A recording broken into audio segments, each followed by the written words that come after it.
অনেক সময় কি ভগবত ভক্তির পথে প্রথম প্রথম এসেছে, অনেকে বলে কিরে এত কিছু করার পর এখন আবার সাধু হয়ে গেলি। তার আমার বক্তব্য হচ্ছে যে হয়ে তো গেছে, অসুবিধাটা কি আছে? চুহে মারকে বিল্লি হাজকো চলি তো চলেছে তো, তুমি তো চলতেও পারছো না, এখন ওই চুহা মেরেই যাচ্ছ।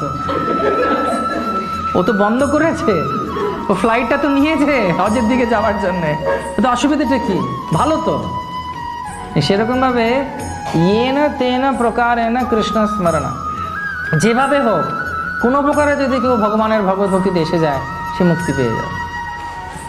এক হরি নামে যত পাপ হরে, পাপীর সাধ্য নয় তত পাপ করে। একবার যদি কেউ শুদ্ধ হরিনাম করে, ভালোভাবে ভগবানের ভক্তি করে, কোনো রকম বৈষ্ণব অপরাধ না করে, তাহলে ভগবান তৎক্ষণাৎ তাকে মুক্তি দান করে। তার মানে এই নয় যে পাপও করতে থাকবো আর হরিনামও নিতে থাকবো, তাহলে পাপ নাম বলে পাপাচারণ হয়ে যাবে, সপ্তম অপরাধ নাম হবে, সেটা নয়। কিন্তু কেউ যদি বলে যে না আমি আজকে থেকে ভালোভাবে থাকবো, আমি এই যে জিনিসগুলো আমি খারাপ করতাম, হিংসা করতাম, দ্বেষ করতাম, সেগুলো করব না, তো ভগবান তৎক্ষণাৎ তাকে ক্ষমা করে দেন। এবং ভগবান যদি চান তবে চিন্তার মাধ্যমে চিন্তা করে কেউ এই কথা যে ভগবানের কাছে আমি শরণাগতি নেব, ভগবানের কাছে আমি যাব, ভগবানের কথা শুনবো, তাতেই তার সমস্ত পাপ পুড়িয়ে পুড়িয়ে ছাই হয়ে যায়। একবার যদি কেউ চিন্তা করে যে আমি ভগবানকে ভালোবাসি, ভগবান তার হয়ে যান।